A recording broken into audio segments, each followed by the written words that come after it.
looking after you and looking after the rest of the numberless sentient beings without any bias, whether that individual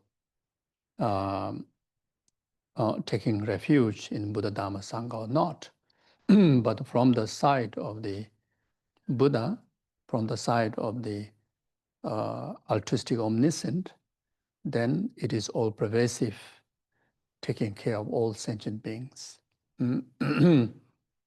And here, one should feel that one is absolute, under the protection and the refuge of the Buddha, Dharma, Sangha. Acknowledge that through, acknowledge that through through that fact, which is the qualities of the Buddhas. Qualities of the Buddha, Dharma, Sangha is always as a refuge to us in order to create interdependent condition from our side,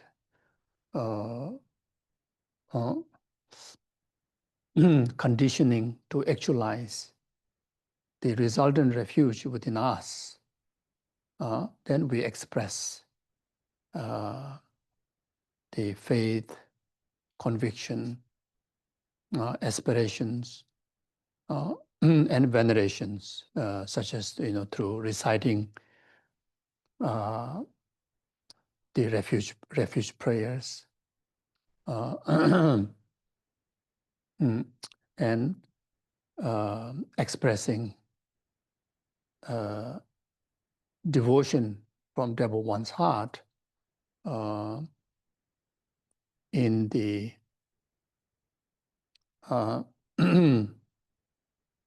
in the wisdom of conviction, expressing the devotion in the wisdom of conviction, that Buddha's protection is ever present. So this way, then, those of individual of us who already taken refuge in Buddha, Dharma, Sangha through the traditional ceremony, if there's any transgression, upholding the precept, then it will help to restore them. Those of the precepts still intact, then it will help to increase its merits. And that way, we will swiftly achieve the resultant refuge within ourselves, which ourselves becoming Buddha, Dharma, Sangha.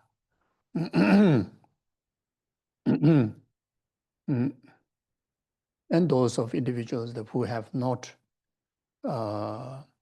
taken the refuge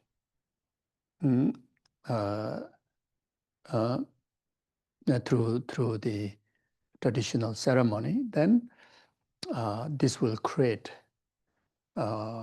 meritorious conditions that one will, without delay, one will enter into the path of Buddha Dharma, enter into becoming the family members of the Buddha Dharma Sangha. Yeah, so keeping that in heart, and we do the refuge prayer 3 times while remembering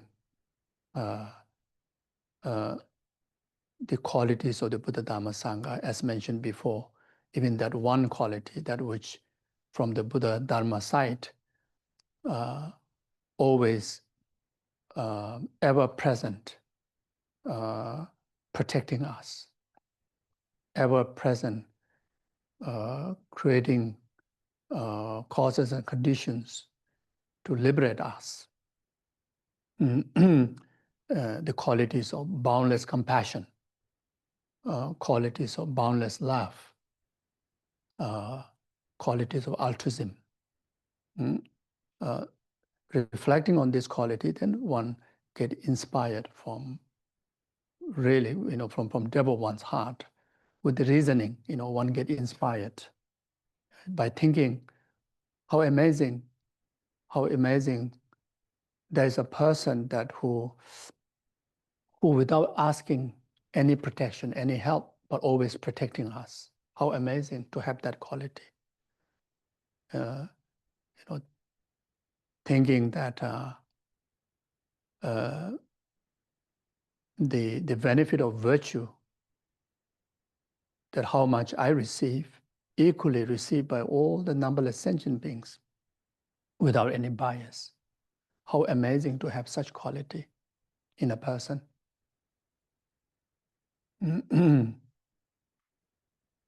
How amazing that a person dedicate completeness, completely, entirety of their existence for the benefit of numberless sentient beings. Happiness, from temporary happiness up to the ultimate happiness of enlightenment. How amazing to have such quality in a person.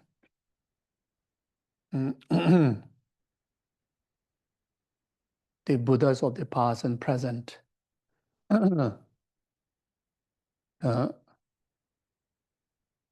even when they are similar ordinary being like us, when they were on the training on the path, entirety of their journey dedicated in the service of numberless sentient beings, happiness. Even before they have become Buddha, like such as Shakyamuni Buddha, such as like Mother Tara, such as like Manjushri, such as like Guru Pema Sambhava, such as like Chenrezig, like such as like His Holiness the Dalai Lama, like such as like Gyabje Lama Sopa Rinpoche, and all your spiritual gurus. These enlightened beings. At the beginning, they were no different than us as ordinary being. But even from then, they aspire only to be cause or benefit of numberless sentient beings' happiness. Even then, they completely have the courage, have the wisdom to dedicate entirety of their life in the service of sentient beings' happiness, not just for temporary benefit, all the way up to the ultimate benefit of including, causing and conditioning sentient beings to achieve the resultant refuge, become just like them, Buddha Dharma Sangha. How amazing to have such quality in one person. How amazing. Even of those bodhisattvas, the future Buddhas, think of the qualities of the altruism, which define someone as a bodhisattva. The qualities of immeasurable love, immeasurable compassion, altruistic wisdom. These are the qualities which define someone as a bodhisattva. Working day and night, without pausing even a moment. Every single existence of them is creating causes and conditions, happiness of the sentient beings, numberless sentient beings. To the loved one, to the enemy, to the strangers, even most, to those who create less merits, less virtue, who commit more negativities, who are in more sufferings. This is the expressions of immeasurable love, immeasurable compassion.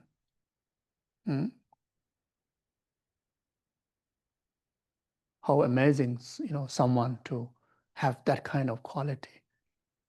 How amazing someone dedicating their life in this kind of bodhisattva's way. How amazing.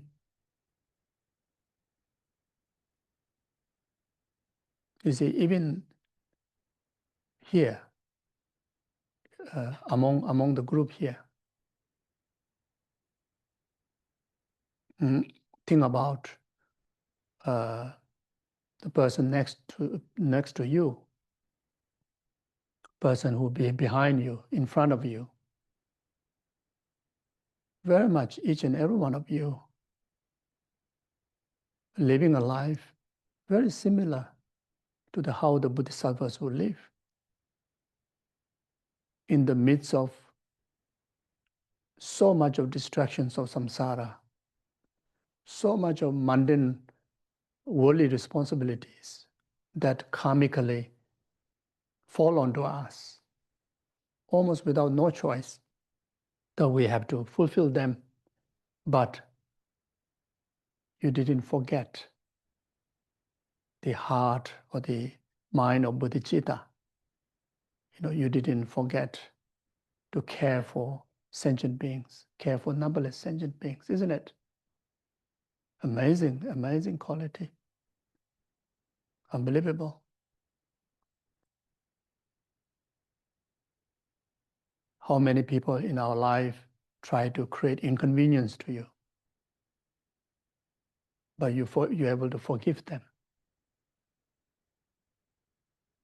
More than that, you express the forgiveness with a heart of compassion, heart of dedications of your prayers, merits, virtues for their well-being. If this is not Bodhisattva's way of life, then what is there others called Bodhisattva's way of life? Each and every one of you have living life like that, isn't it? In your very best, even though there's so much of distractions, but you didn't completely sidetrack, even though once a while, we exit the wrong way, but we know how to U-turn and stay on the highway. That's on the right track, and that's the result of why every one of you are here. I think very much all of you. I have met you for years after years, for many years. And the poorest practitioner, me, also haven't given up. And you are here, you are here. You are the inspiration. Sometimes the magnitude of the challenges that comes in our life, it can really completely sidetrack, completely, forgo of the altruistic path, a living composed in the practice of great compassion, bodhicitta, and Dharma practices. But you didn't. Amazing, isn't it? Really, this thing about it. This is huge quality, so inspiring. This is no different than the Bodhisattvas. So you are in the alliance of the future Buddhas. When I talk about 3 times Buddhas, Buddhas of the past, Buddhas of the present, Buddhas of the future, you're very much on the line of the successor of the past and present Buddhas. It's not a sweet talk, it's a real talk, isn't it? So, yeah. So now more than ever, my point here is that more than ever, get inspired, okay? Now more than ever, you get inspired, relating to all the reasons that I've given before. You have hundreds and thousands of more reasons there. I'm just giving some examples. Even with these few examples, it is enough for us to truly, get inspired to dedicate entire our existence, especially entire this very life, this very year, this very month, this very week, at least this very 2 days, and this very session,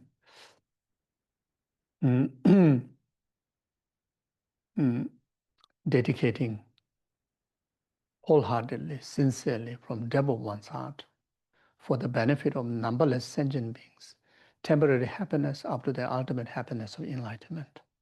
For that purpose, then, I'm going to fulfill the meaning of my existence, fulfill the meaning of my life, and fulfill the meaning of these few days here together, and fulfill the meaning of this very session. So after the refuge prayer, there's prayers of bodhicitta. So when we recite the refuge and bodhicitta prayer, the first 2 lines is prayer and practice in relation to refuge in Buddha Dhamma Sangha. The second 2 lines is the prayer and practice in relation to bodhicitta attitude. And there we take the opportunity to set beneficial motivation, to make your time most meaningful, bring about purifications of all the limitations, accumulations of merit of method, merit of wisdom, so that we can sweeten our path to enlightenment, for the benefit of numberless sentient beings, you see. So then, that way, then it makes worthwhile all the sacrifices you have done for you to be here. Sacrifices, especially today, the day is quite okay.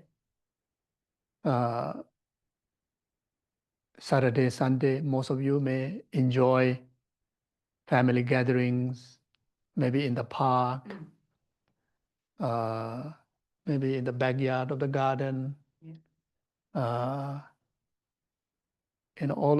of this, you have sacrificed to be here. For some, there's a big sacrifices.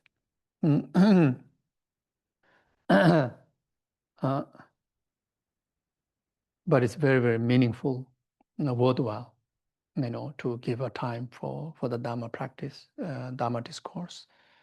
Yeah, so for that, I will recite these few prayers. Then after that, praises to Guru Shakyamuni Buddha, remembering the kindness of Guru Shakyamuni Buddha. Then offer prostration through our body, speech, and mind, which is the prayers of the praises. Shakyamuni Buddha, even though among the Buddhas, there's no differences in their enlightened qualities, but in relation to the karmic different dispositions of sentient being, all the Buddhas, when they are on the training, the path of training, they had to make different aspirations. And they achieve specific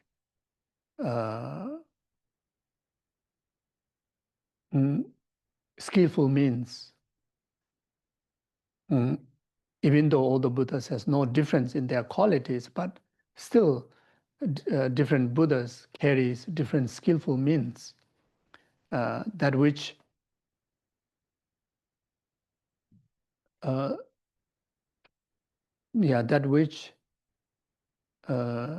dependent on the different karmic dispositions of sentient being. So due to that, among all the 3 times Buddhas, Shakyamuni Buddha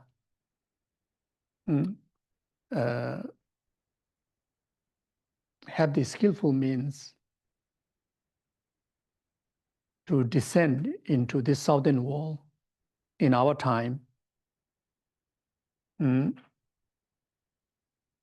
during this fortunate era, where rest of the other Buddhas didn't descend. Even though, as mentioned before, Buddha's qualities are equal. But then why the other Buddhas didn't come to turn the wheel of Dharma in our time? Why Shakyamuni Buddha? So there need to be a special reason. And the special reason is the qualities of skillful means, that which established when Buddha was training on the path, made a special aspiration to have a special aspiration that made karmic connection, especially to the beings of the southern world in our time. Through that auspicious causes, Shakyamuni Buddha came to exist in our time and turned the wheel of Dharma. And because of the turning wheel of Dharma, we sentient beings of the southern world have the antidote to overcome our limitations and have all the conditional causes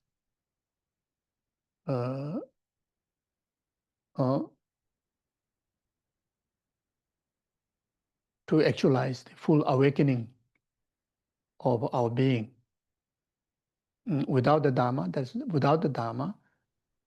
purification limitation is not possible. Without the Dharma, awakening of full potential of ourselves will be not possible. So, because of the Dharma, our enlightenment and our freedom from samsara is possible. Freedom from all the challenges we briefly discussed last night will be possible because of the Dharma. And the Dharma is possible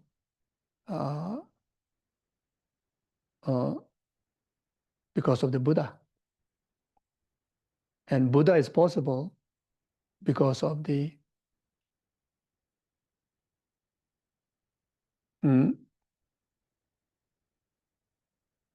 path, the altruistic path that they train when they were as a trainee. Because of that, you see. So it is regarded that the beings of the southern world, being born in the desire realm, among the three realms, form realm, formless realm, desire realm, or from the three worlds, form, formless, and the desire world. The southern human worlds are within the desire world. The greatest obstacle on our spiritual path is desire. The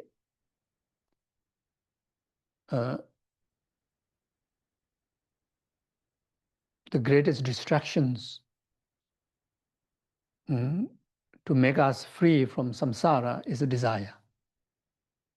The greatest distraction to accumulating the two causes of enlightenment, the merit of wisdom, merit of method, is the desire. The greatest obstacle to complete the perfections of the six paramita is desire. Even in our day-to-day life, the major obstacles in relation to our health, physical health, mental health, environmental health, is the desire. The desirous attachment. That's the biggest obstacle. Due to that, the world we are in, is called desire realm. The name given in the reasons of the being who's living in it, the main negative forces being the desire is given that particular name.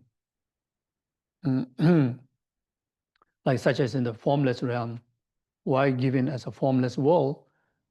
Mainly because of the being living in it, having no form, is given as a formless realm. So similar in the desire realm is because of the desire. So the main, even though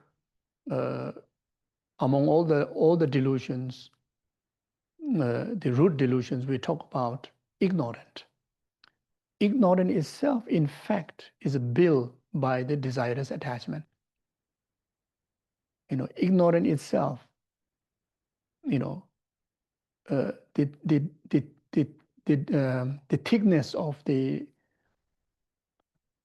darkness of ignorance is accumulated by desirous attachment. Like in the clear sky, the pollutions are, even in our conventional world, accumulated by the desirous attachment of the human beings. Is that right? Desire for exploitations of the nature, desires of like taking down the mountains, taking down the trees, digging the ground,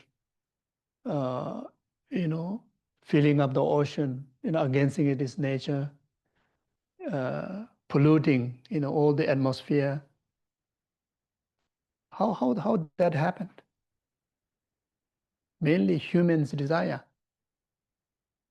Am I right?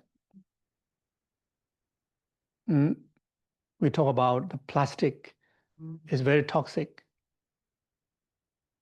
I think if there's no human being, I think there's no needs of plastics. Because of human being, the plastics, everything is very much built from the plastics, most of things, isn't it?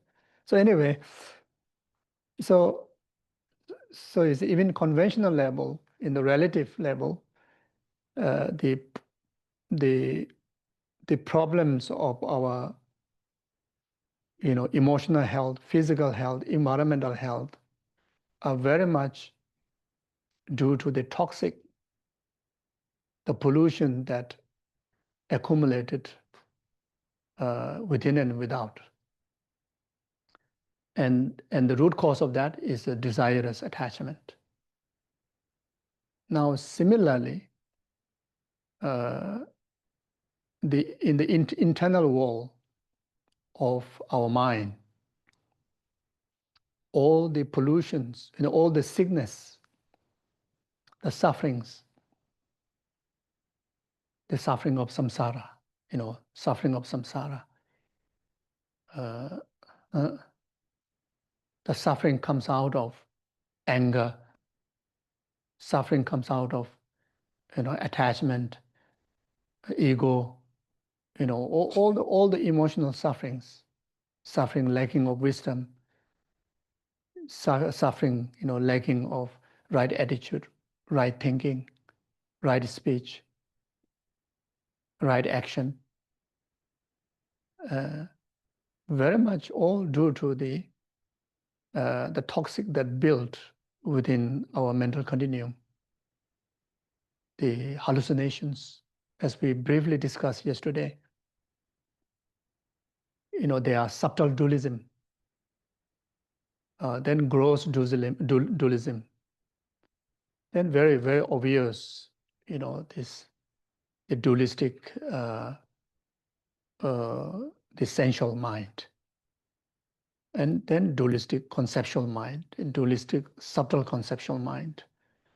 You see. So these are the reason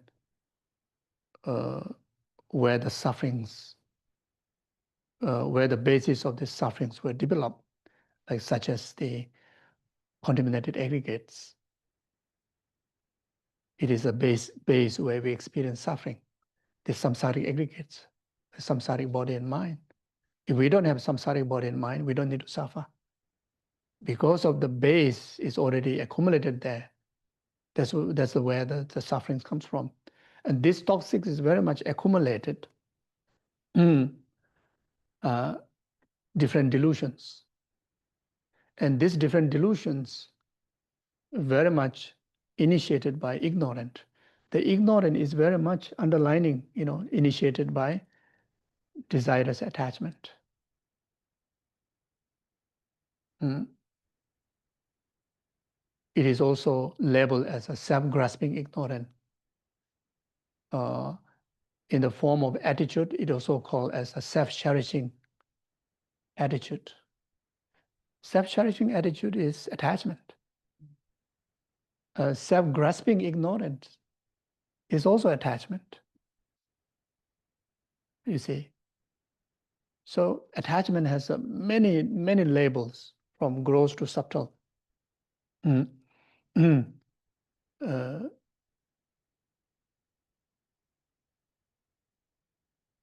Even the anger very much expressed on the basis of attachment.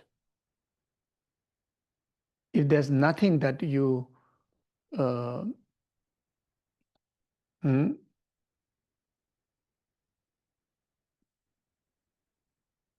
that which is for the purpose of fulfillment of the self-grasping ignorant and self-cherishing attitude, there's no basis to express. There's no basis to arise any aversion. There's something that is not fulfilling to the self-grasping attachment or the self-cherishing mind and self-grasping ignorant. There's no reason to have this different mind called aversion to something. So again, the underlying main cause is attachment grasping. So that is the root, you see. So therefore, the southern whole human beings also regarded one of the most difficult people. uh, uh, Most difficult place, most difficult people, most difficult time. In the language of Dharma, we talk about the five, what do you call, the five degenerations. You see, even the time we have, if in case we wish to change ourselves, the time we have also degenerated. It's very limited time. How wonderful if we have 500 years to train. Our maximum is about 100 years. And within that period of time, majority of our times are very much occupied, non-Dharma. We are out of trainings, you see. So like degeneration of time, degeneration of uh, the person, mm, the person that who very much born within the desire being, the person is regarded as degenerated person. The time is so destructive. At the same time, very limited time to train. The time also degenerated. Then, therefore, even the delusions are degenerated. Not in a good way, but the delusions become even more stubborn, more difficult to detect delusion as a delusion. As I briefly mentioned yesterday, we have these four kind of wrong notions, wrong ideas, seeing impure as pure, uh, and suffering as happiness.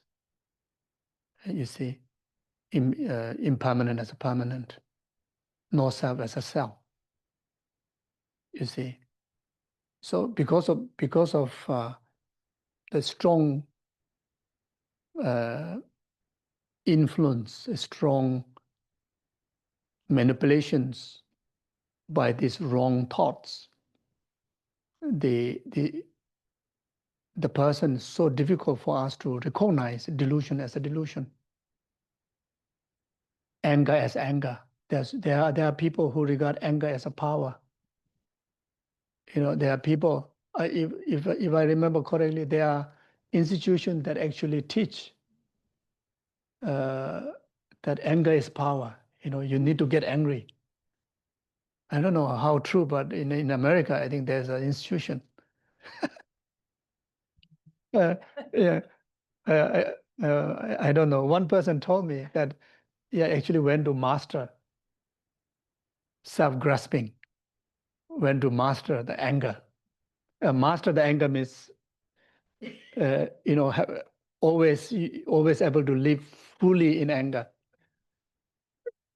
Then you become powerful. It looks like that in today's world in many ways, isn't it? Mm. Then attachment as a like comfort, attachment as a kind of pleasure. If there's no attachment, as if there's no fun in life.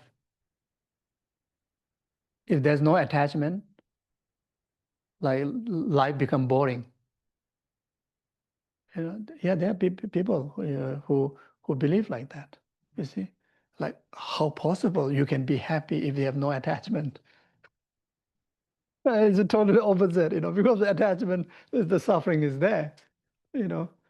Uh, but there are such a majority of people understand that way, honestly. You see, uh, then ego is like kind of like self-respect. If there's no ego, you see, then it's like kind of like how to say low self-esteem. So you need ego, isn't it? So it's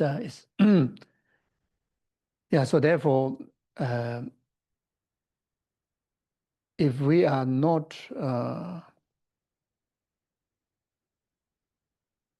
well familiar uh, with the Dharma, with the wisdom that was shared by Buddha, then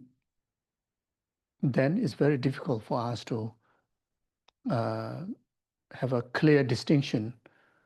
What are the wisdom and what are the the negative emotions, or what to be adopted and what to be abandoned. You see, so anyway, my point is you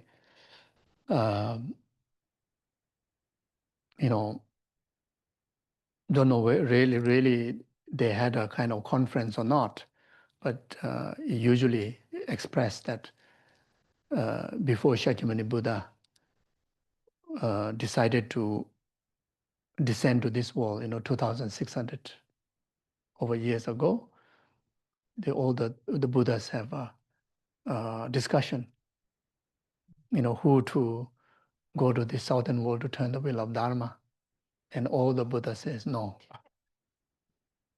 Very much like they are scared of this five degeneration. This southern human being is the most difficult people to tame. This is many must have thought it's waste of my time. But then Shakyamuni Buddha says, "I will go." So just giving a idea, remembering the kindness of Shakyamuni Buddha. Uh, even though all the Buddhas same quality, but in relation to kindness, Shakyamuni Buddha is kinder than all the three-time Buddhas to us. Mm. And not only that, not all the Buddhas will reveal the complete antidote to entire limitations.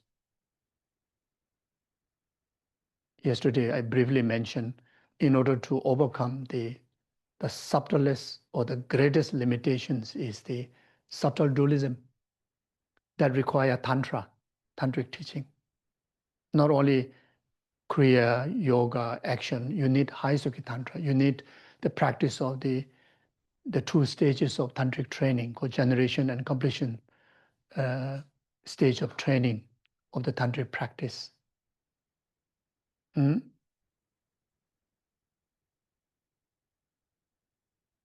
Very much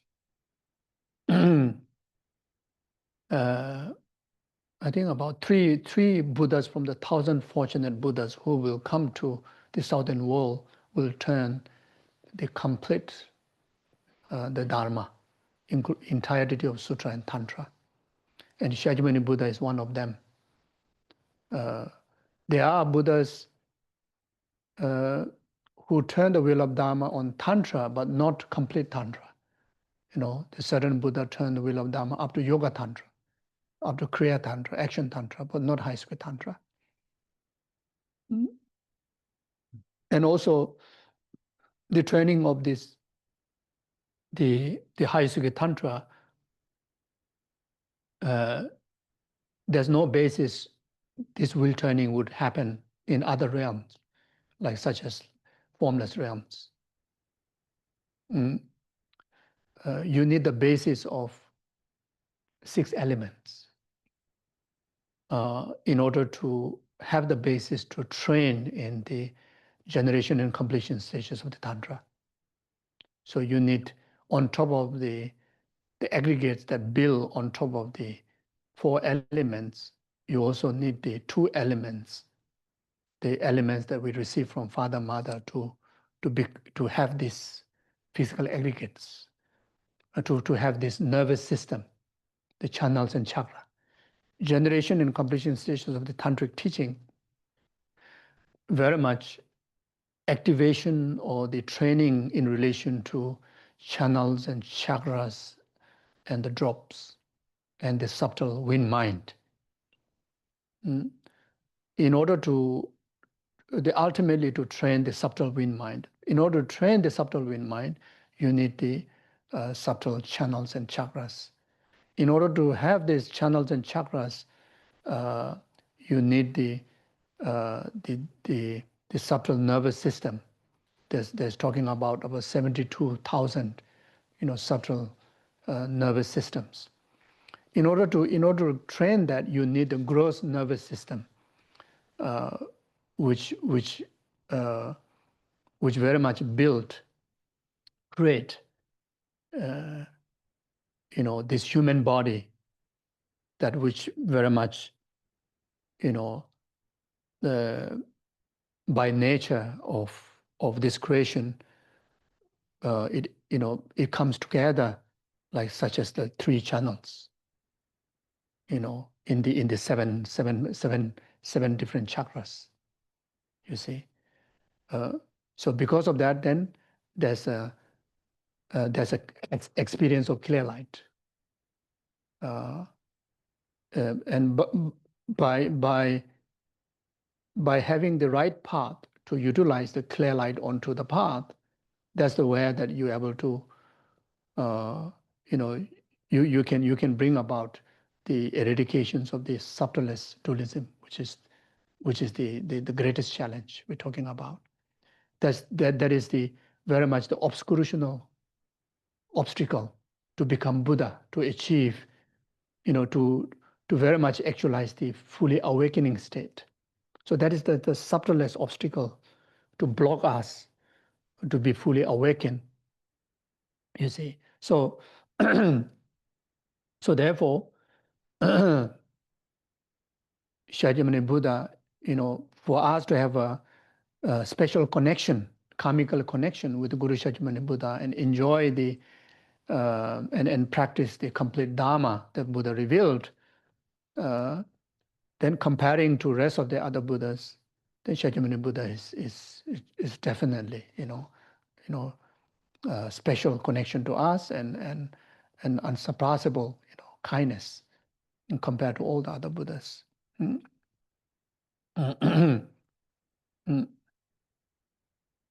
Yeah, so so then after that, then a salutation to the gurus, you see.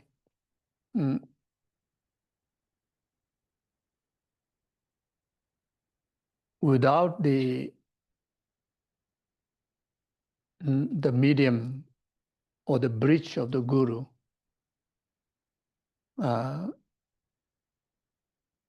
very much, there is no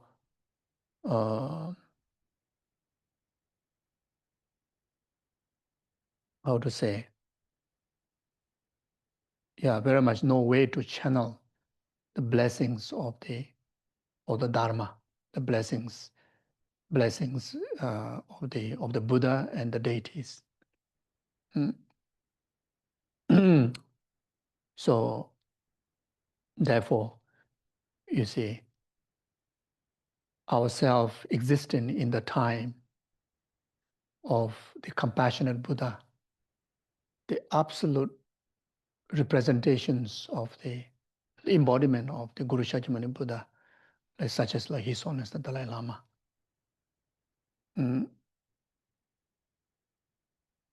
Not just acknowledging the importance of the Guru, like such as His Holiness Dalai Lama, existing in our life, from the faith, is from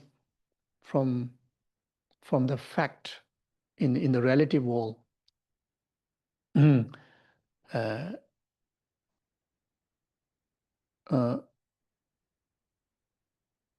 The having the complete characteristic of the inspirations of enlightenment, complete characteristic in living person, in an ordinary manifestation, that which easily and directly can communicate in the level of our own ordinary mind, and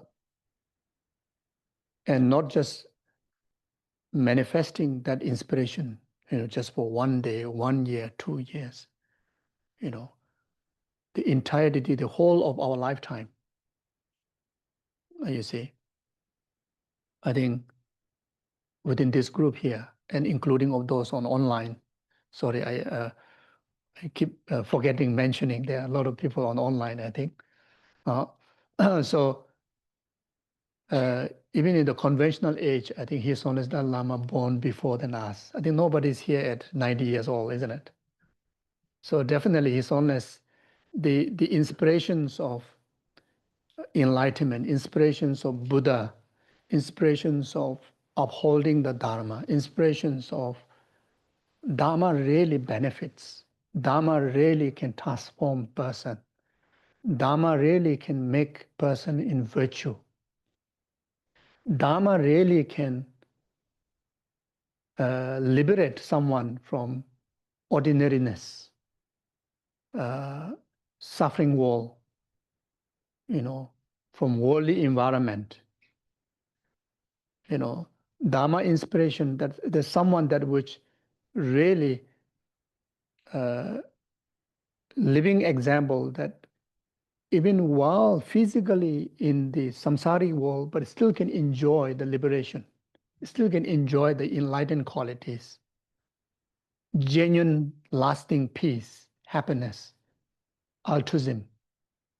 We learn so much about amazing qualities about bodhicitta.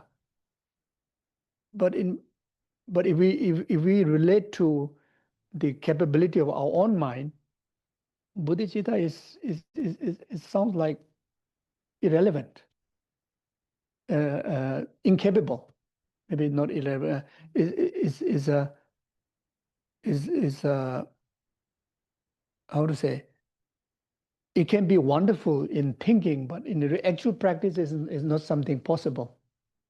Like think about boundless love. How possible to maybe one moment I can think like that, but can I be in the living practice of in the practice of boundless love and compassion? It sounds like it's almost impossible for ordinary person like us. But there's out there someone like His Holiness Dalai Lama, like Lama Zopa Rinpoche, you see. I'm giving example of Lama Zopa Rinpoche now and then because many of us have a very close interaction, so it can relate easier, because of that, you see. But just with one example, like His Holiness the Dalai Lama, who really proved to us that all the power of bodhicitta, can be actualized within the human being. The physical level is like no different than us. As long as your mind decided to develop and cultivate and live on the practice of bodhicitta, you really can able to live a life like that. You see, you really can see entire sentient being as your loved one. Like His Holiness often uh, uh, emphasize that he feel every being as his one family. Every being, whether someone is causing harm to him or not, doesn't matter. From his side, he see one human family, one loving family to him. Everybody is very loving connection, to him. Then there's qualities of wisdom of emptiness we learn about. Uh, like completely getting rid of this self-grasping ignorant. It, intellectually, it's yes, you can learn about them, but it really to happen in your system and have that wisdom, lively sustainability in all the time, it seems like it's an impossible thing. But then, like His Holiness, someone who really illustrate, completely adorned with the eyes, the wisdom eyes of the selflessness, wisdom eyes of the emptiness. Very much there's no grasping at all in relation to any negative emotions, in relation to its objects. You see, so the sign of that is that someone who able to live totality in sustainable inner peace. I think His Holiness Dalai Lama is one of the most obvious example that who living in this sustainable, complete inner peace. He's a role model of living someone who lives in inner peace, always. Where this inner peace come from is very much due to the getting rid of any sort of grasping, any sort of, all the partial attitudes were deleted from your system, then that's the where the inner peace comes from. Like there's no aversion to something you do not like, there's no attachment to something you like, and there's no kind of ignorance in the middle. It's very much, yesterday I was talking about the qualities of the mind, clear and cognizing. It's very much like fully awakened in the absolute qualities of the mind, the clear and cognizing. You see, so yeah.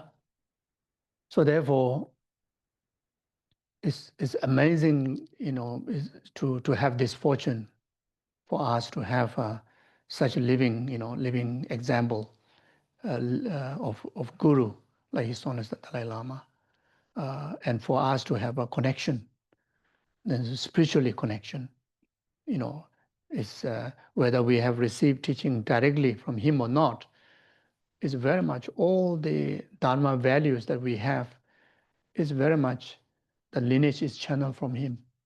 Like even those Dharma values and lineages and inspiration that we receive from like Lama Zopa Rinpoche, Lama Yeshe, or the rest of your other gurus, each and every one of them are the pores of His Holiness.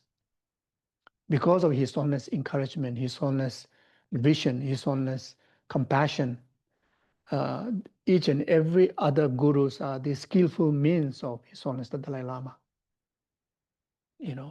So ultimately, the blessings comes from this guru.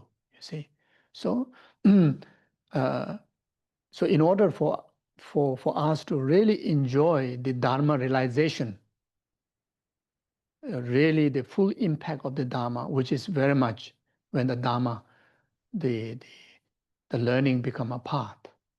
It become your wisdom. in order to in order to happen that, we need the blessings of the Guru, Buddha, Dhamma, Sangha.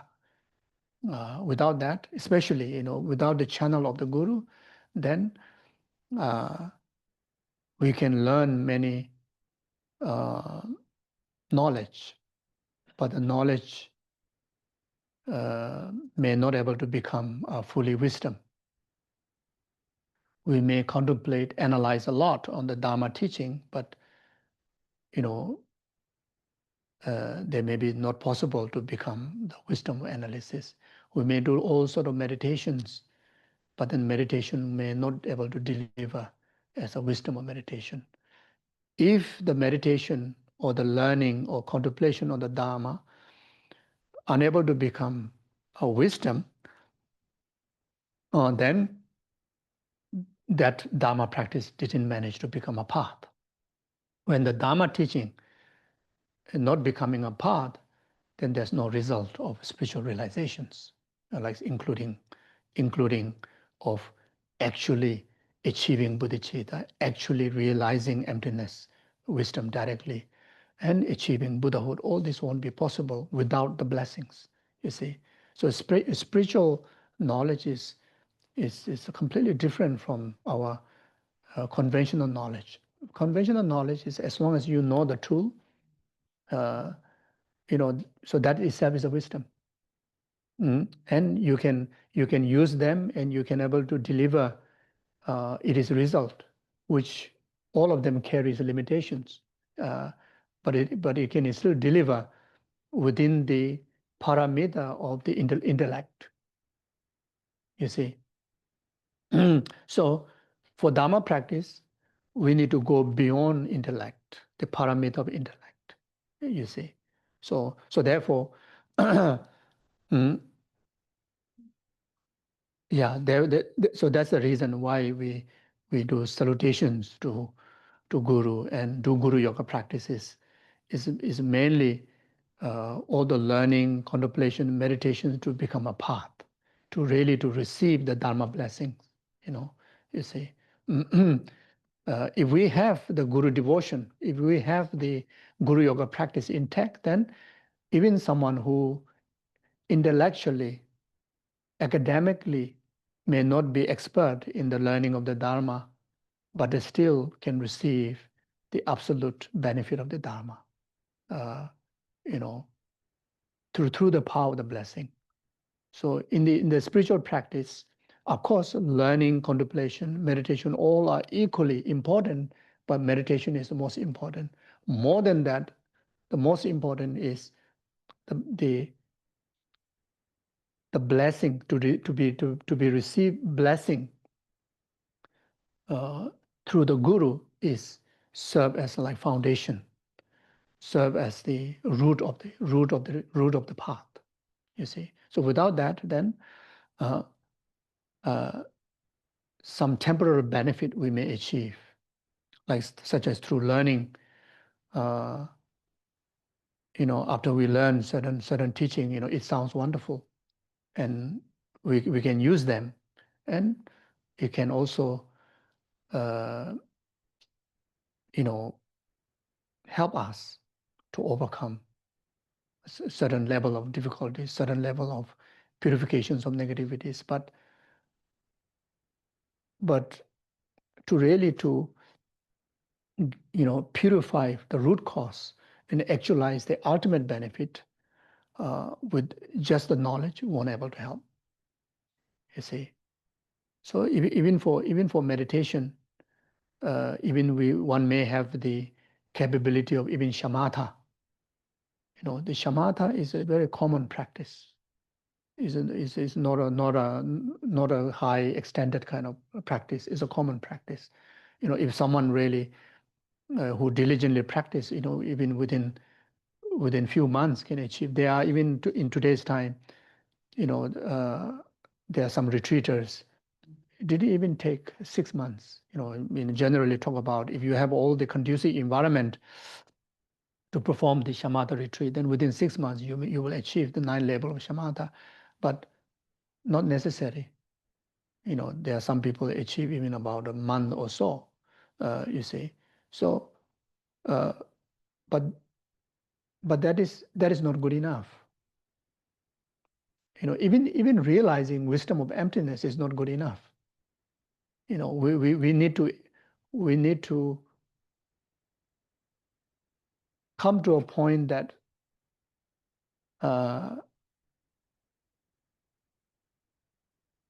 yeah, the complete defilement is eradicated. That's the ultimate, purpose of the Dharma. To reach up to eradicating the entirety of the defilement. Mm. And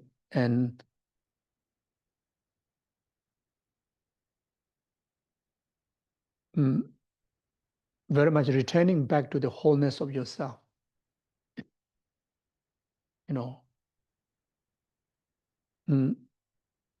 The wholeness of yourself is Buddha. You see. So we need to practice. We need to get success in the spiritual training until we achieve the wholeness of ourselves. We be able to return back to our origin, which is the Buddha being. We have lost that Buddha being. Very much right after we came into existence. Even though none of us have an answer which day we came into existence. But very much whenever we came into existence, very much the next moment onward, the innate ignorant very much came to sidetrack,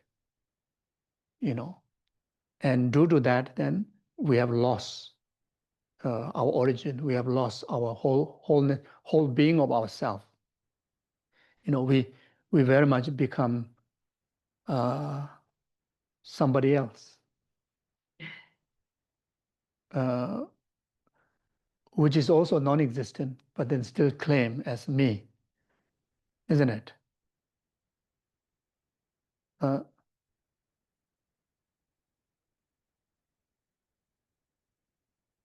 Very much we have these notions of me is the wholeness of these aggregates, right?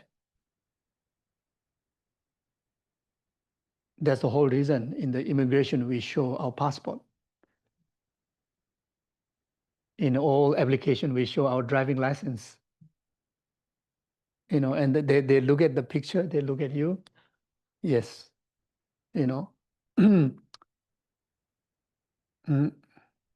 that's not real us, isn't it? But we have a notion of that's a wholeness of ourself, wholeness of me. In many cases, not even taking all the five aggregates, just simply the physical aggregates as a defining of who you are. Sometimes we say, I'm ugly, I'm pretty, I'm tall, I'm short, I'm old, I'm young. How you make that judgment? You make the judgment based on looking at your physical feature. It's definitely, that's not you, isn't it?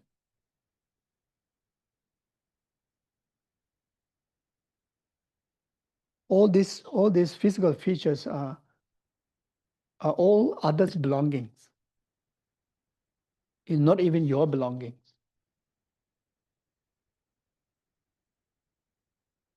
In fact, it's others. You see, the basis of this physical body, the first substance is belong to our father, mother. It's theirs, not ours. Is right? What do you think?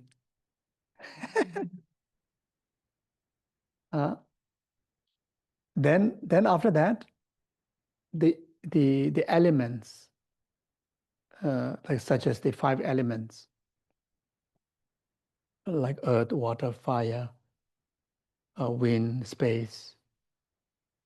Then all the foods that we eat, that build up our body. That very much make these aggregates, the physical aggregates.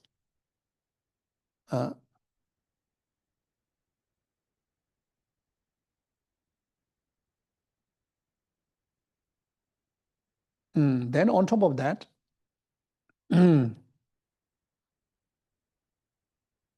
we talk about protecting, protecting ourselves, taking care of myself,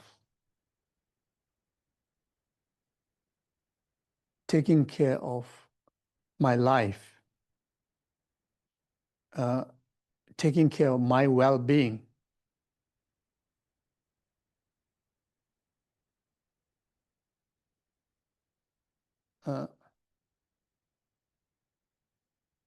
So very much within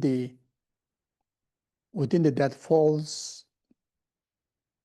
assumption or the false judgment, the base that which define as you, and also the tools that which means for taking care of you, taking care of your life, is very much within the material parameter or within the intellect,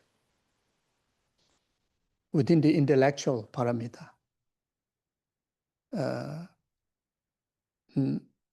Therefore, every way how we take care of ourselves fails. And the result is up to today now, ourselves. Since young up to now, everything we do is very much to take care of ourselves. How much we say we want to take care of the whole world, but the first person is you are really in action to take care of yourself, isn't it? So take care of your life, take care of your health, take care of yourself. Through what? Through intellectual knowledge. That's why that's why we study. That's why we go to school. Make sure we go to school. If not go to school, even in the Himalayas, at least we'll teach you some, what you call,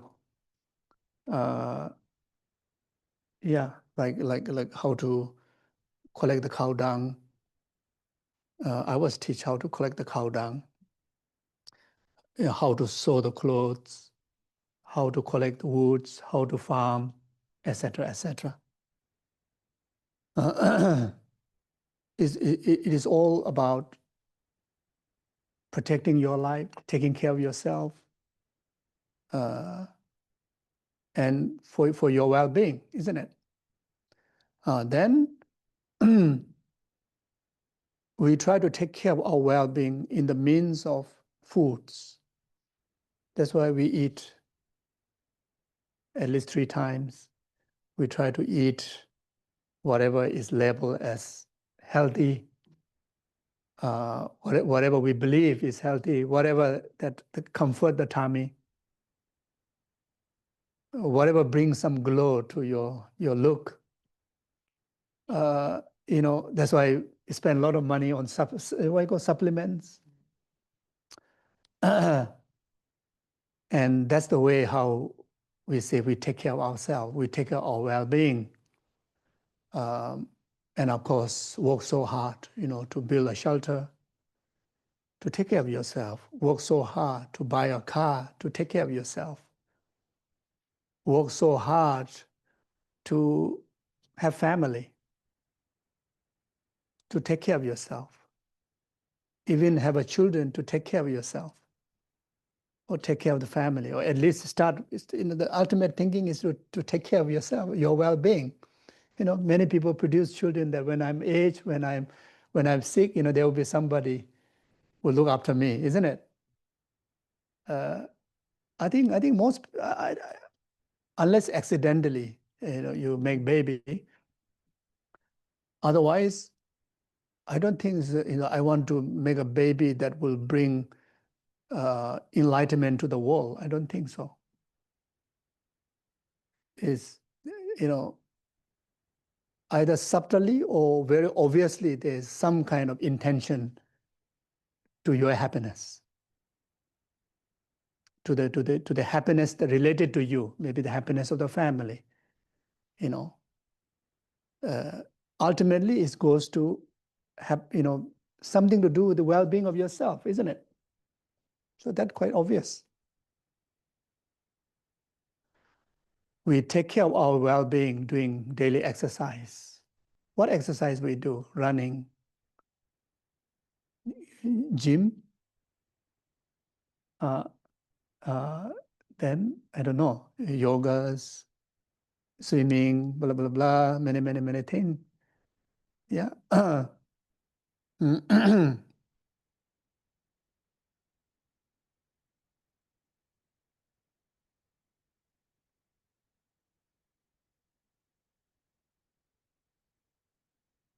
Yeah, then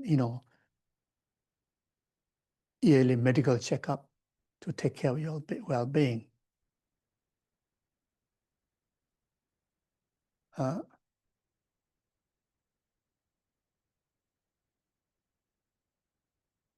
So now you think carefully, all these tools of, all this practice of taking care of your well-being, actually you are not taking care of you. It's taking care of someone is not even exist there. You are taking care of something else, not you. You're taking care of your body, which is not you. Yeah. Even about emotion, we try to kind of like see psychotherapists, etc., as if it's the way to take care of you. It's take care of the mind, which is not you.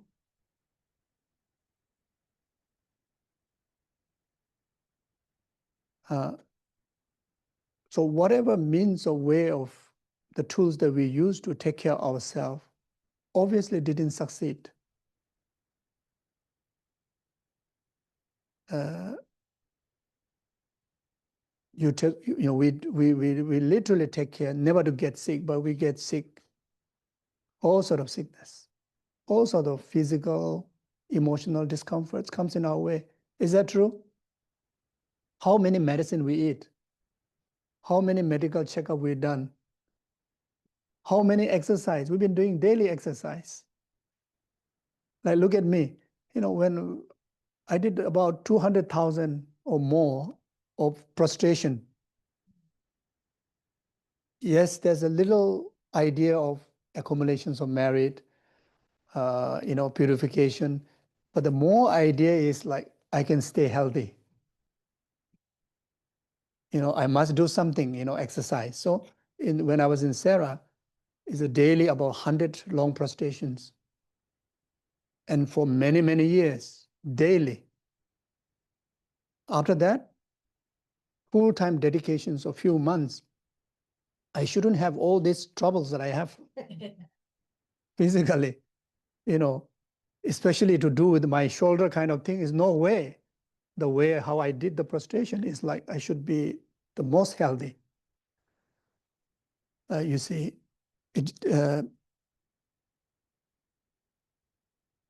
yeah.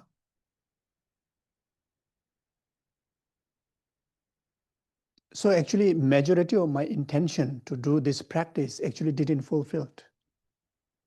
Taking care of myself, because it still hurts my body. And of course, so many things we do not to age. Look at me. So much age, isn't it? I mean, I still believe I'm around 20, but I'm not. And I had a test with that, like kind of, I still thought I'm 20. That's why I tried to pull one plan and how my back hurt. I think I shared this story before, and it happened in Perth. So you see, so so nothing. Uh, so yeah, so you did all these kind of things for the well-being of yourself. First place is you never actually all this thing. Actually, you are not really taking care of yourself. You even don't know who you are. You are taking care of false I, and you are taking care of the other phenomena that which is not you.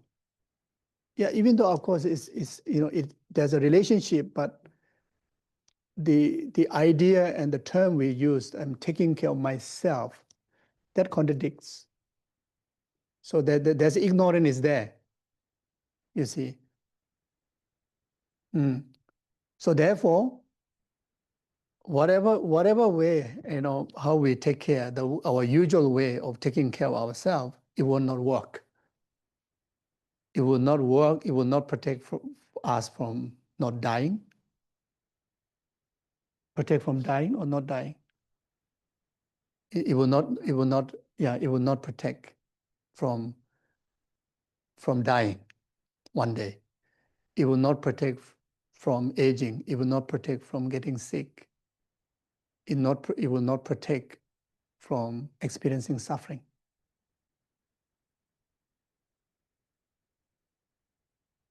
So now what to do? Now how to take care of ourselves? So firstly, we need to know who really we are, isn't it? You have to know. We have to know exactly who you want to take care, isn't it? You need to know who that person is. So that's real you. Who is that real you?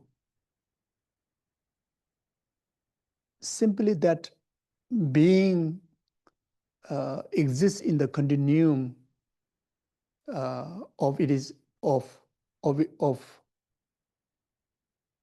yeah, the life that which exists in the continuum of consciousness. I'm not saying the consciousness is me, but the life that exists with the continuum of consciousness that came existing from the very beginning, it ever living and will forever live. And that continuum, in the first inceptions of our existence, is Buddha. In between, we simply, through the influence of the distraction, like such as the innate ignorant, we didn't fully pay attention to who we are, and eventually we lost our identity. Eventually we lost our identity, our real identity, and we very much claim the identity on the false established self. Is that right? False established self. Mm-hmm. And on the basis of that false established self, we create, we develop all the different emotions, which are called negative emotions. And through those negative emotions, create all sort of actions called karma. And those karma has its consequences, which is called the samsara existent, you see. So it doesn't matter whether we manage to protect this body or not, this human body or not. As long as we don't get rid of this false I, and as long as we don't go back to who really we are, even if we happen to be born in the formless realm, we're still suffering. It makes sense? You see? So just the physical form is not a problem. The the false established existence of myself is the problem. That's the root problem. So we need to get rid of that. That's the way we need to eat the food, need to eat supplement, need to do exercise. And the supplement, the food, the exercise is not our conventional exercise. That's good to do for this body. But the wholeness of taking care of wholeness of who really you are, that's not good enough. That's not good enough. That exercise is not good enough. Just running, just doing prostration, not good enough. Just doing 100,000 prostrations is not good enough. Even 200,000 prostrations is not good enough. Just occasionally doing meditation is not good enough. Just to calm yourself, your body and mind, not good enough. Which I wanted to do at the beginning of this teaching. I'm completely distracted. I'm completely distracted. I haven't even started the teaching yet. So you see, yeah, and just keep changing. Better climate also not good enough. And keep changing home is not good enough. Keep changing partner is not good enough. The holiday is not good enough. Yeah, any form of the conventional way of taking care of our well-being is not good enough. Not good enough. We need to do. We must do something else. We must do the ultimate training, ultimate food, ultimate exercise to the ultimate I, the real you. You see? So you see, so so that way, then, we can able to get rid of,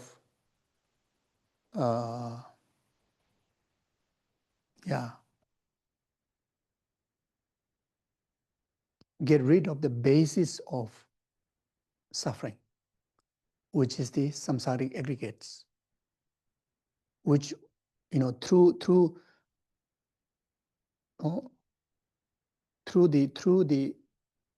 the real and ultimate training, the food, which okay, in one word is the Dharma practice, training in Dharma practice.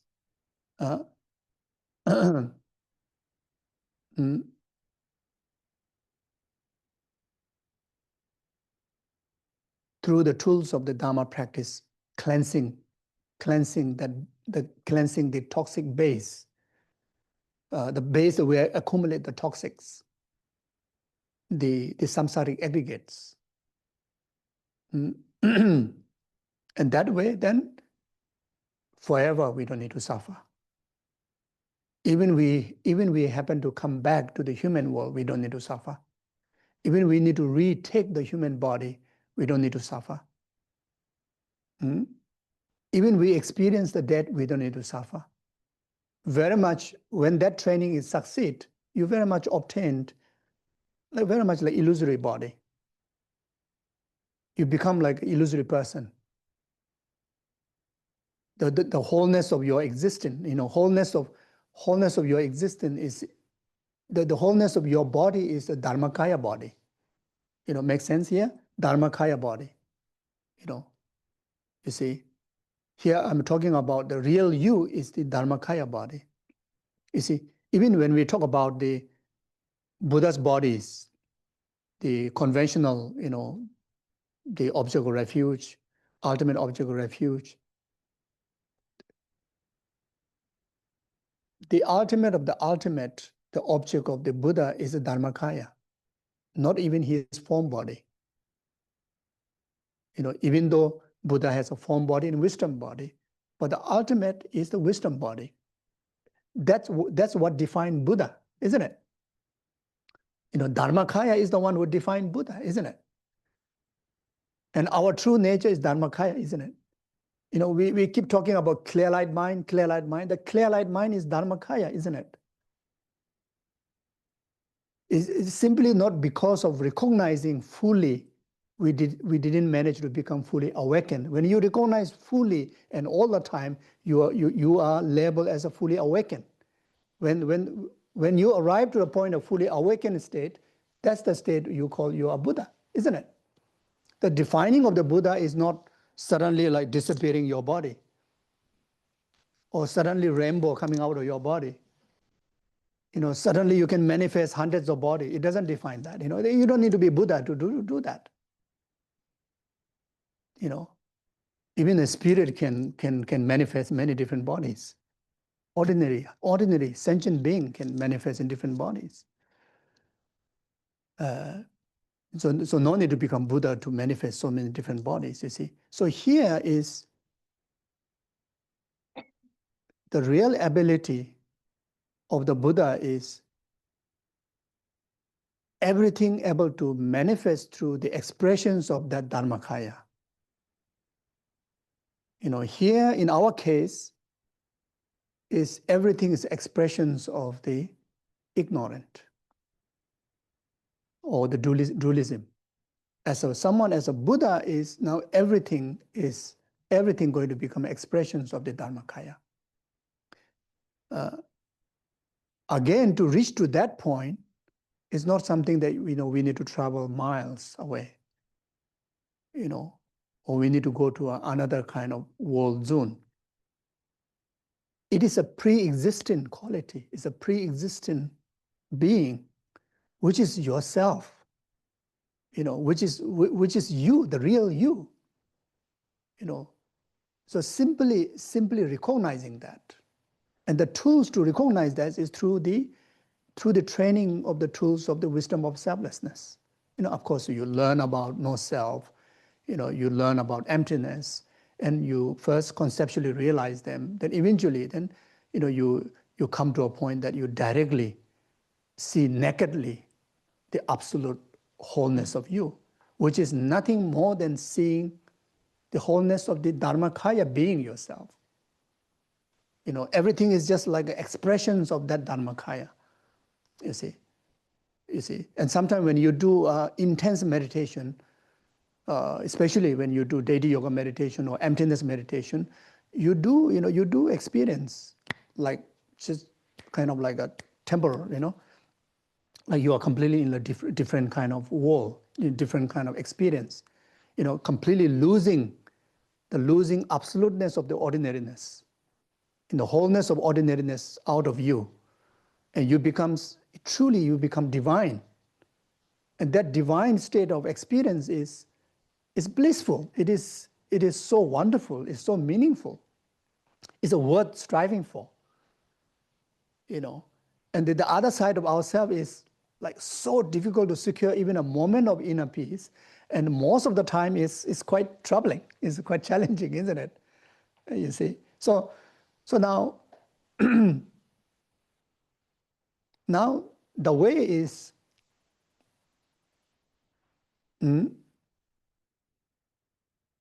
Like very much like to sustain, and up to now, our usual way is very much we consecrate for our well-being through like foods, exercise, etc. As I mentioned before, we've been consecrating that. The object of consecration is wrong. For this body alone, we need that. For this body alone, yes, there are some some benefits. Yes, of course. There's no perfected benefit, but there's still benefits of doing exercise. We should do. We should take care of eating right foods. We should do all the normal, whatever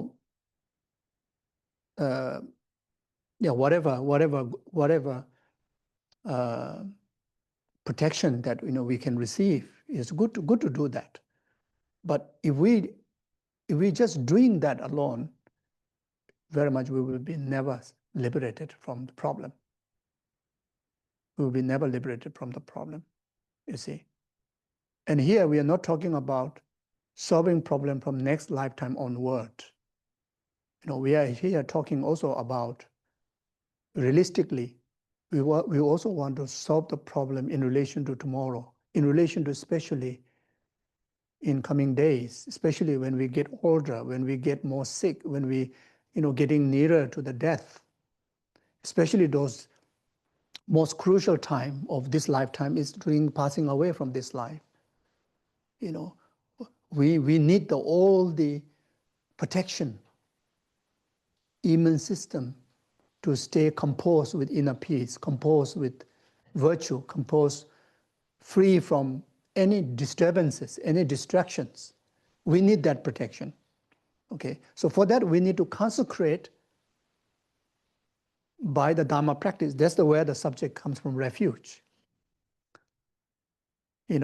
Especially conducting as a retreat.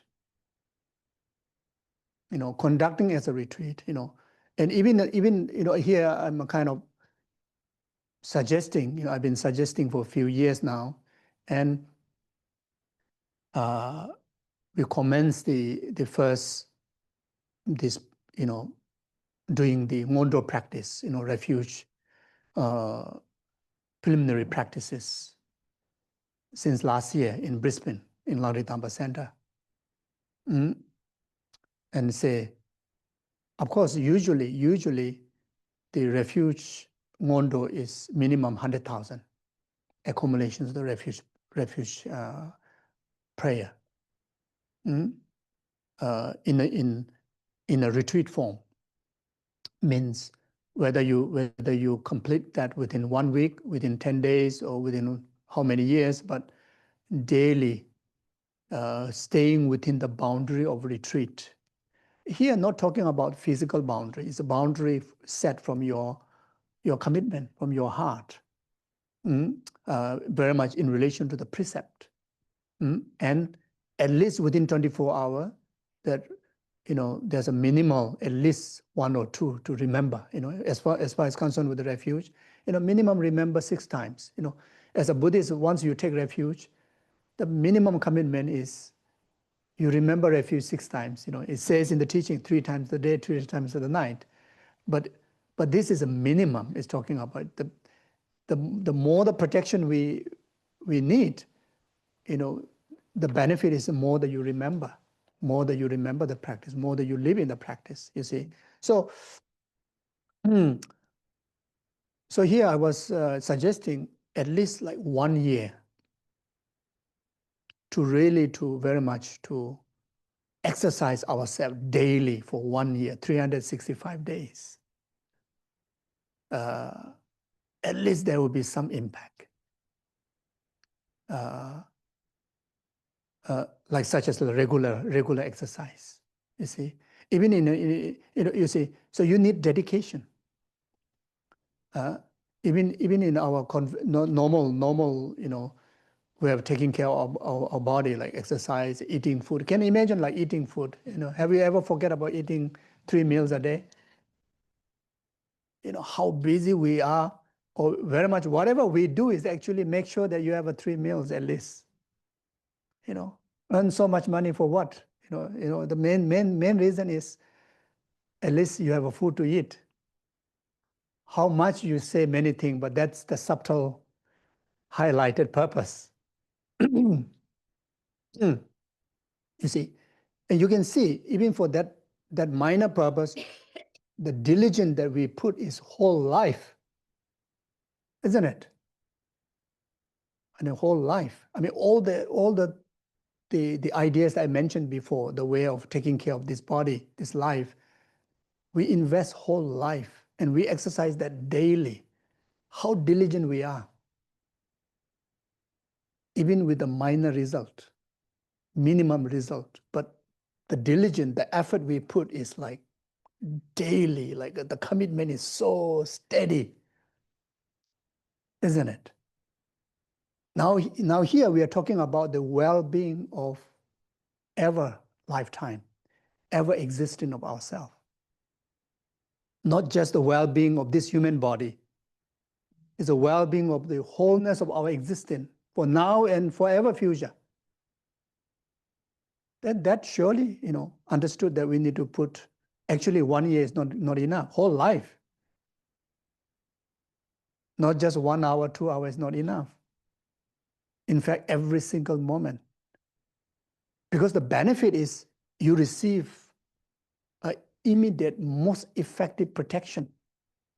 Even in the midst of the conventional crisis, worldly crisis. Let's say an example, if you have a refuge in Buddha, Dharma, Sangha, your heart is completely mindful of the wisdom of the Dharma.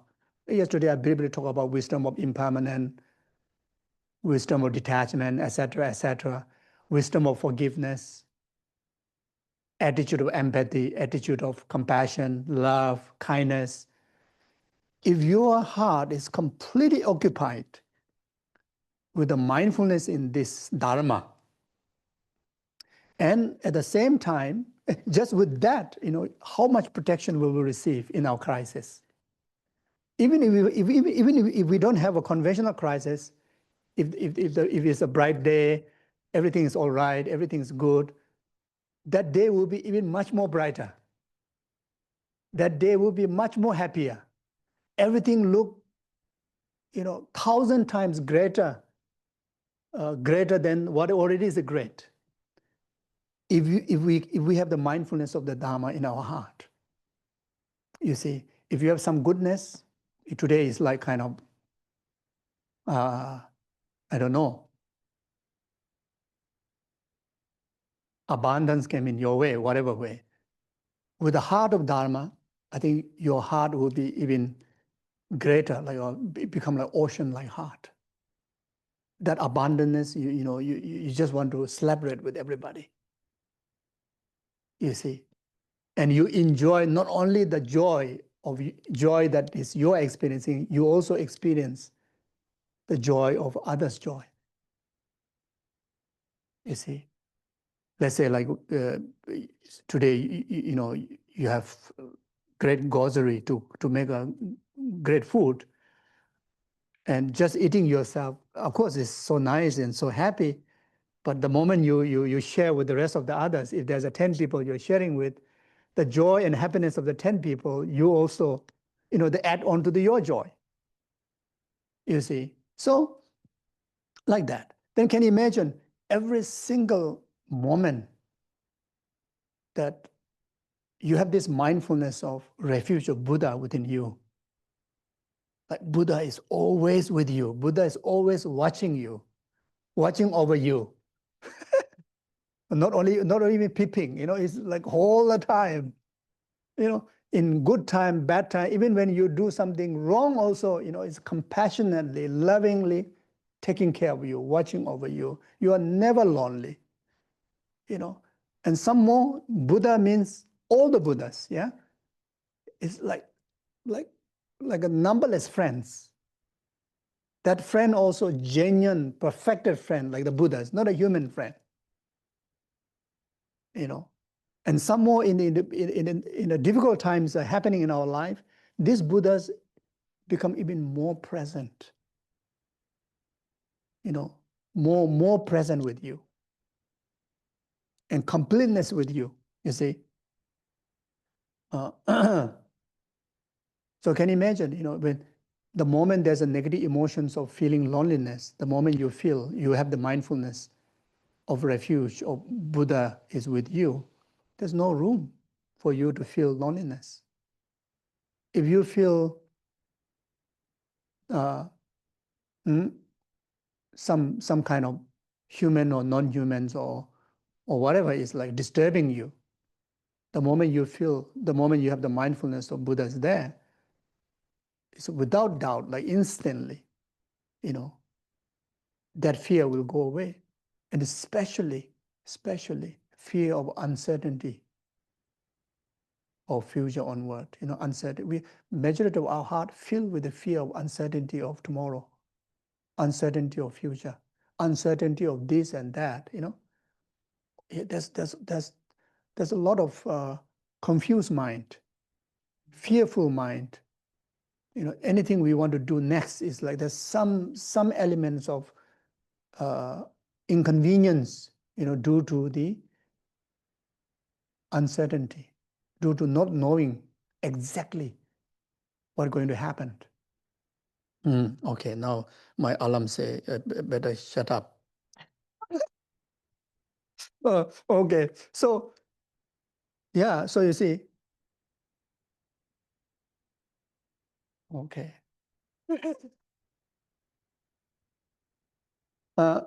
Yeah, so you see, the major fears comes in our life is through uncertainty of future. And there are great amount of suffering that carries in us is the baggage of our past. You know, there's so many unnecessary, especially delusional baggage. The thoughts that which dualistically misinterpreted. So many of graspings of the past, that haunting you. The moment you have the mindfulness of refuge of Buddha, Dharma, Sangha in you, all those will go away. Fear of death, fear about the problem in relationship, fear about the problem about finance, fear about the problems of whatever worldly concern there may be. The moment you have the mindfulness of the refuge in the Dharma wisdom, or in the refuge of the Buddha, or refuge of the Sangha, Sangha, who that mean? The Buddha is the Sangha. The Bodhisattvas are the Sangha. The Arya beings are the Sangha. They carry clairvoyance. They are always with you. As I mentioned before, how you define Bodhisattva means Bodhisattva defines because of their altruism, their immeasurable compassion, immeasurable love, immeasurable kindness, immeasurable protection, always with you, always with us, isn't it? But we are not aware of them. We don't think about them. We don't acknowledge them. As if there's no Buddha, as if there's no Bodhisattva, as if there's nobody is caring about you. That's why there's so much of suffering of depression, so much of suffering of loneliness, so much of suffering of low self-esteem, so much of suffering of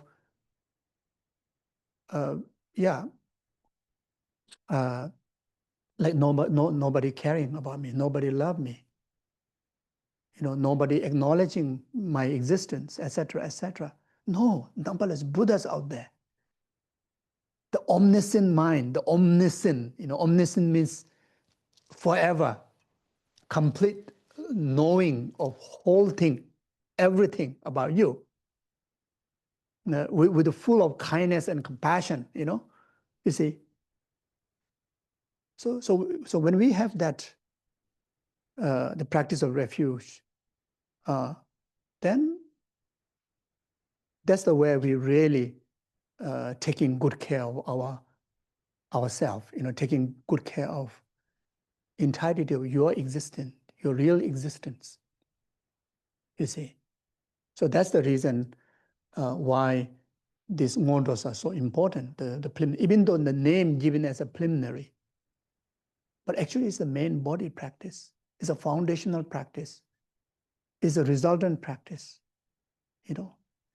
There is not one practice in Sutra and Tantra which is not infused by practice of refuge.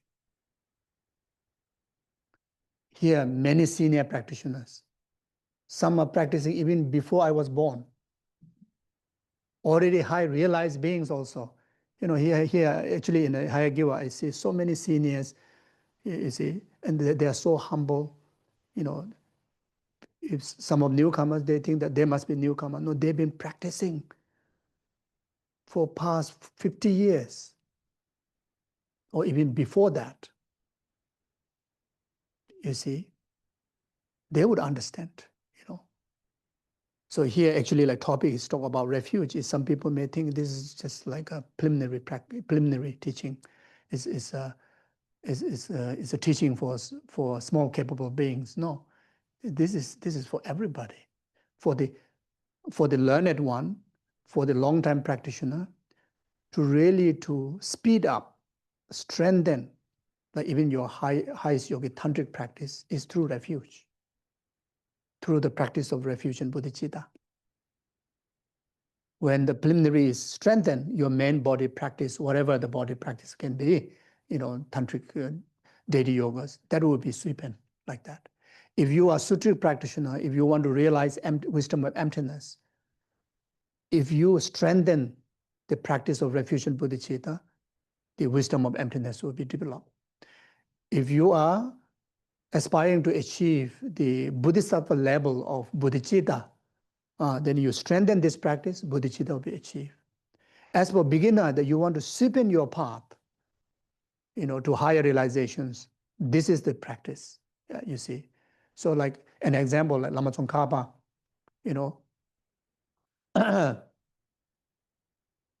he have composed 18 great treatises. One of them, like great sutric teaching, Lamrim Chemo, the great Lamrim, for the Tantra, the Tantric ground and path. It's like essence of all his treatises. Even after he composed all of this, even, Lama Tsongkhapa become then the greatest scholar, the crown jewel of the snow land, who understood unmistaken intentions of Nagarjuna and Shakyamuni Buddha, especially on the critical subject on emptiness. And he even composed commentary on those teachings, volumes after volumes, without any mistake, but he still struggle realizing those teachings as a path. He's already a learned scholar. He debates, contemplates, he meditates, but didn't realize as a path. So he has a consultation with his guru. And so the guru also says that you better have you are such a great scholar, you are the crown of all the scholars of today's time in Tibet. I think you should seek advice from Manjushri, the wisdom Buddha. So he invoked Buddha Manjushri, and Manjushri says that you need to do extensive purification practice and extensive accumulations of merits. You should go and do a retreat. And retreat for what? To do Ngondro practice, where he accumulated refuge practice, bodhicitta practice, prostration practice, mandala offering practice, Vajrasattva practices.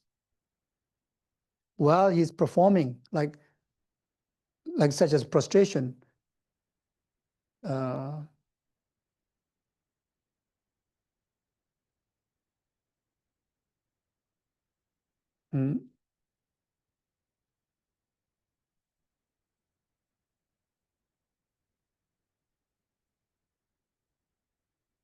35 million, isn't it? So there's 35 Buddhas. So each Buddha, I think it's 35, each Buddha 100,000. Then what do you call 35 million? No. 3.5 million, right? So 35, yeah. So he performed the Ngondro practice, preliminary practice. He performed refuge, mandala offering, many great numbers. I can't remember exact what number, but this Ngondro practices. There are many numbers of Ngondro. They are great, like 12 over numbers of Ngondro, 6 over different type of Ngondro. Then there are 4 major Ngondros. So this is what Lama Tsongkhapa have done. Even after he becoming a great scholar, he have thousands of students. He's been teaching extensively, but he struggled actualizing realization on the path. While he was performing these Ngondros, all the learning that he had, all the scholarly learning he had, all the meditation he have done, all the contemplation he have done, everything get into a realization. So he realized wisdom, directly realizing emptiness, actualizing bodhicitta, etc., tantric realizations, everything.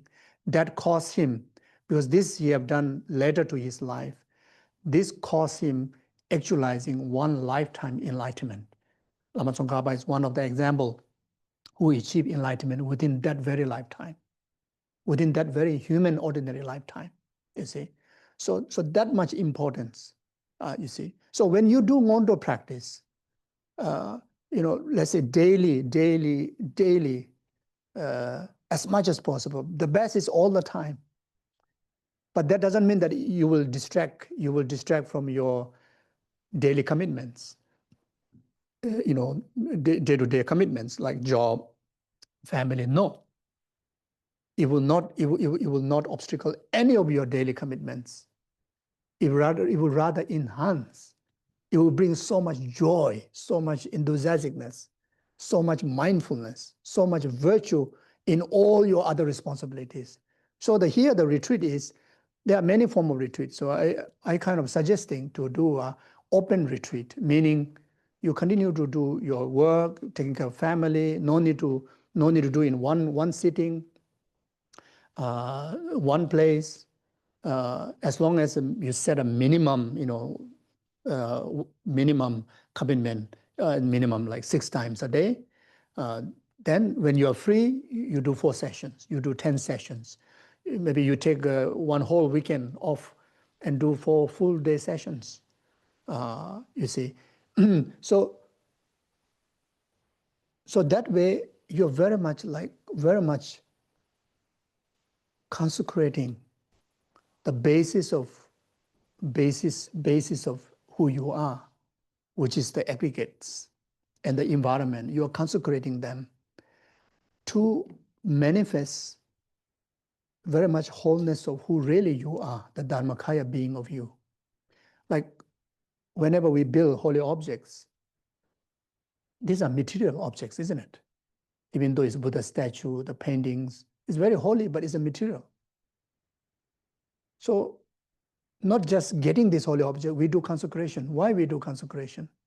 And after consecration, it does make difference. Like you go to the temple, you go to holy places, the moment you enter there, you feel something different. You feel something is energized, positivities. People, why come to the temple? Why come to center? Why occasionally come to center? To energize, not to come to depress. You don't go to the temple, you don't come to the center to kind of like, not to depress, or to energize, to enhance positivities, isn't it? And you feel that, you look at the Tara, you look at the Tara and it just energizes you. Why? Because it has the Dharmakaya representation or Dharmakaya consecration in every single atom of it. You see, that's the thing. You see, and that not necessarily just a Tara. You can consecrate your house. We do consecration of our house, isn't it? What the consecration happen? Actually, consecrating Dharmakaya energy to the house, Dharmakaya energy to the land. That's why we do land consecration. And when we have a holy object, of course, the object itself has a great Dharma representations. But in order to bring even more connection as a blessing and protection to us, the consecration happened. So now when we do refuge practice, especially if you can combine refuge and bodhicitta practice together, that would be even great. If not just the refuge, you are consecrating your environment, the place where you live, your aggregates, your 5 aggregates, including mental aggregates, including everything that you wear, you touched, you feel, you think, will be consecrated by the Dharmakaya, the Dharma refuge. You see, so each time you do that, you become more holy. But don't go and claim. Okay, people will feel no need to talk about it. Just like you come to some places, you feel very, very holy, very, very energetic, like that. So anyway, so you see, you very much, very much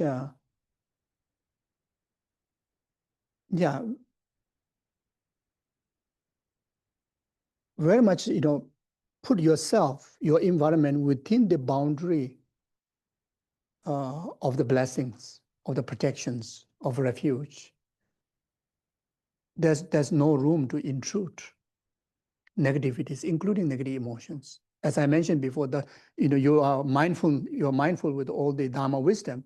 Where God there's a space for your mind to be intruded with negative emotion? Is there any possible? If you're always thinking compassion, is there any possible negative emotion will intrude to you? No. You see. So therefore, the practice is not like occasionally should do. So that's why I'm trying to give example. In any mundane success, there's a lot of diligence. There's a lot of dedication. You see, in any mundane practice, like carpenters to produce one table, how much dedication, how much mindfulness. Then they can produce a very nice table, isn't it? Someone to become a doctor, how much dedication in their study, their practice, then become a doctor, then able to save others' life. Yeah. Even someone to cook nice food, how much dedication to reach up to that level, to really make the wow delicious food, isn't it? I mean, there's so much dedication, even just to wear clothes. Like how many times you look at the mirror, the dedication of am I looking good? Is this dress suits to me? Is this what do you call ornaments? Is like match or not? Yeah, there's so much. Now, can you imagine if we want to have freedom from the bothering by these negative emotions, these worldly concerns, these delusions, these samsaric obstacles, then obviously we need to put a great dedication.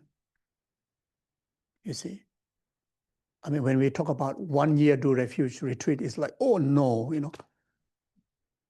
like you're asking like so much. It's like that, can I just do 3 times? But what we want is like full liberation from all the samsara. But the investment is like kind of like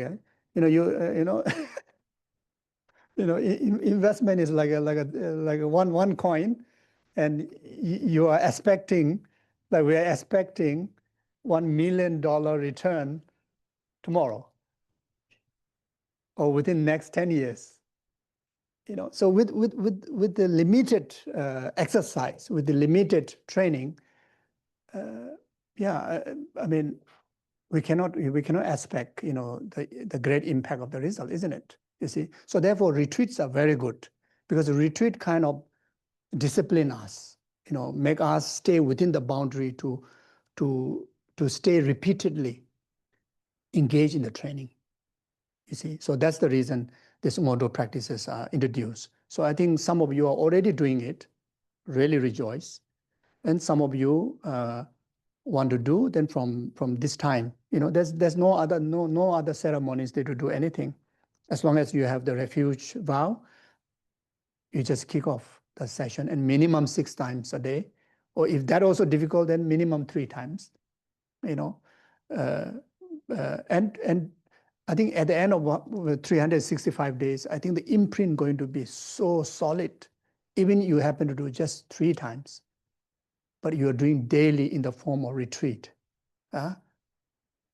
I think that impact will help us in the most difficult time, especially like death or any great fear comes in our way. The refuge will be the first thing. The Dharma or the Buddha or the Sangha will appear the first thing in your mind to protect you. You see, like that. Okay, we will talk more about that later. Now we break for lunch. Yeah. Rinpoche, Maje, Panam, Jeju. Yawa Nyamba, Meba. Kone Ngondro Pewara Esho. Thank you.